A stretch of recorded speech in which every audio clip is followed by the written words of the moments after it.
Olá, sou a professora Maria Aparecida, sou professora da Secretaria de Educação há 20 anos, em Brasília, capital do Brasil.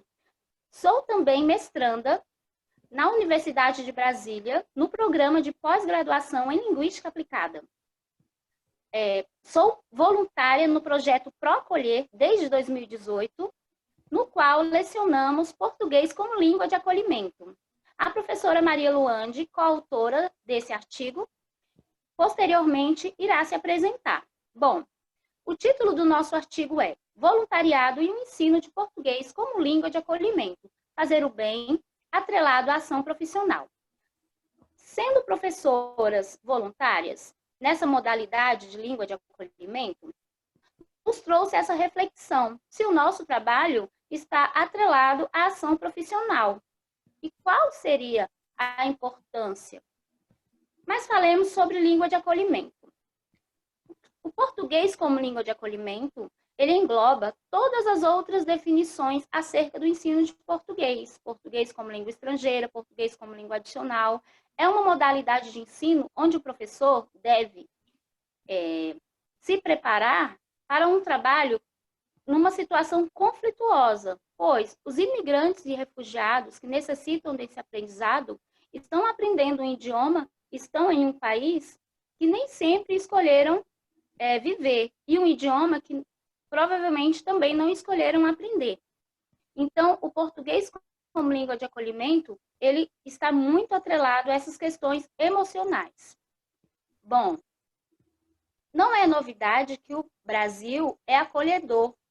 Ele tem, em sua história, recebido pessoas, imigrantes e refugiados de diversas partes do globo terrestre, que chegam ao nosso país em busca de uma qualidade de vida.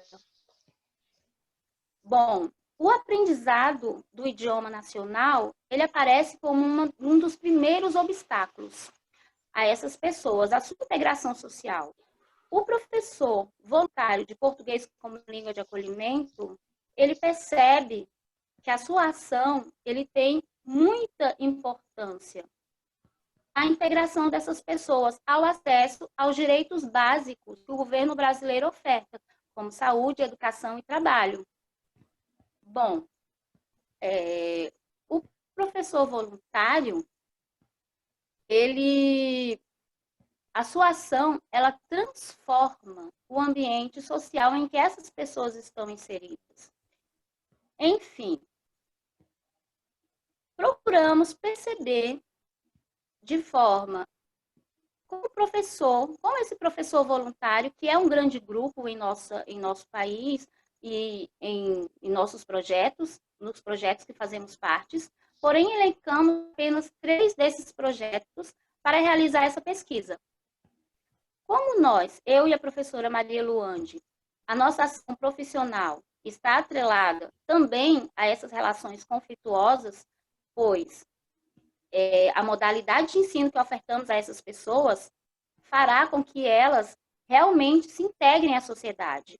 Então, nós gostaríamos de perceber, né, de refletir em conjunto com esses professores, como eles veem a sua ação, né, voluntária, e como isso reflete em sua profissão. Sigamos. Bom, meu nome é Maria Luande Bezerra Campelo, sou mestranda em Linguística Aplicada pela Universidade de Brasília e professora de inglês. Como minha colega Cida acabou de falar, nossa pesquisa teve como objetivo analisar as percepções de 7 voluntários provenientes de 3 programas de voluntariado existentes em Brasília, Distrito Federal. Uma vez que, segundo a ONU, esses grupos, essas instituições voluntárias, são as responsáveis por promover comunidades de integração que recebem essas pessoas e que faz com que essas pessoas consigam ter melhores possibilidades de permanência em outro país. E, a partir dessas questões, nós gostaríamos de saber quais são as percepções desses voluntários, quais são as suas práticas sociais, as suas motivações para estarem fazendo um trabalho que, na maioria das vezes, não é remunerado, e como esses agentes se percebem neste contexto social transformador. Aqui nós temos o primeiro gráfico, que é o gráfico do perfil dos participantes.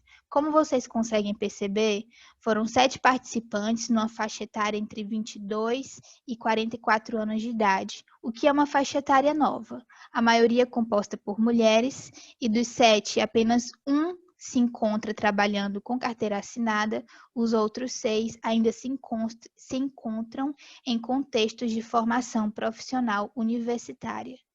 Alguns possuem de um ano a 1 ano e 6 meses de experiência com carteira assinada e outros possuem até 6 anos de tempo de trabalho voluntário, de 2 a 6 anos de trabalho voluntário.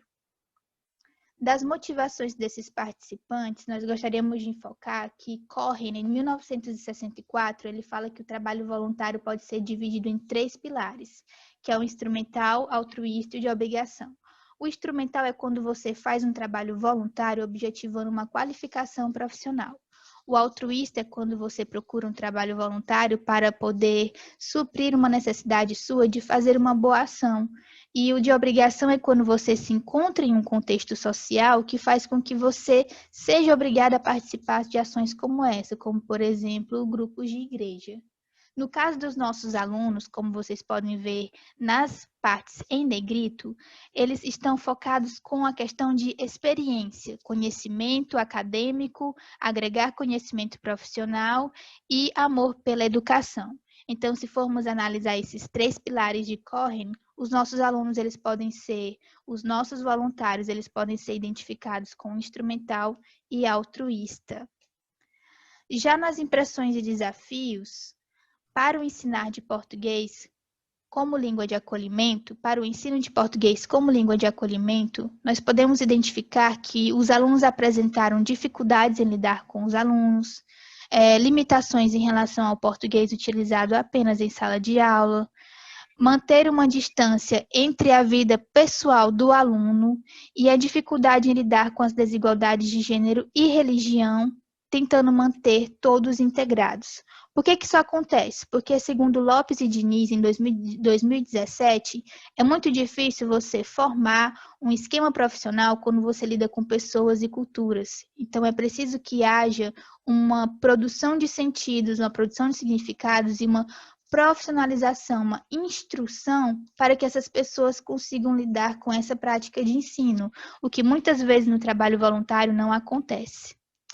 Bom, a importância do voluntariado para esses participantes. Foi muito interessante perceber que eles falam como se a importância deles fosse uma forma de suprir uma demanda que não é produzida pelo Estado, que não é feita pelo Estado. Como vocês podem ver, o Brasil não dá conta de todas as demandas sociais, falta políticas públicas, é necessária a mobilização de voluntários. O trabalho é muito importante para suprir a ineficiência do Estado.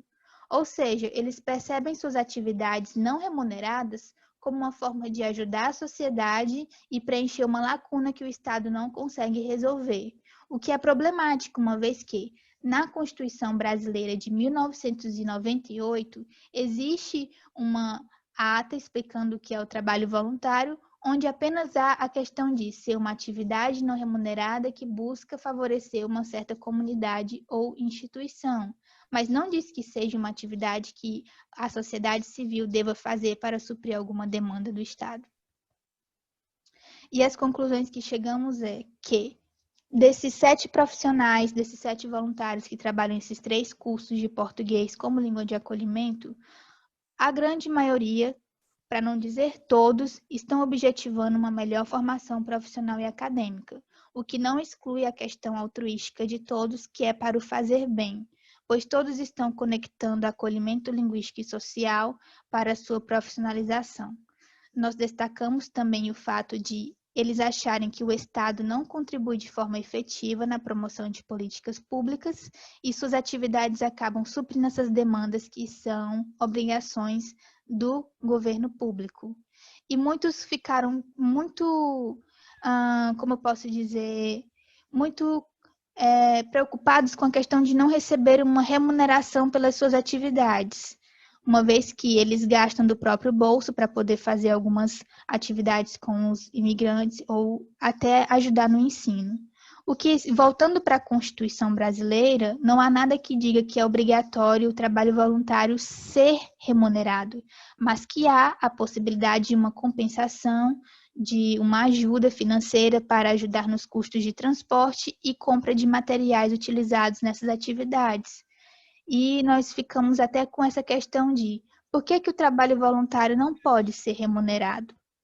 Porque apesar de ser uma questão voltada apenas para o coletivo, também envolve muito o pessoal. E eu acho que acho que a Cida pode até complementar, que isso é uma questão que envolve muitos e todos. E é isso. Muito obrigada. Agradecemos pela participação.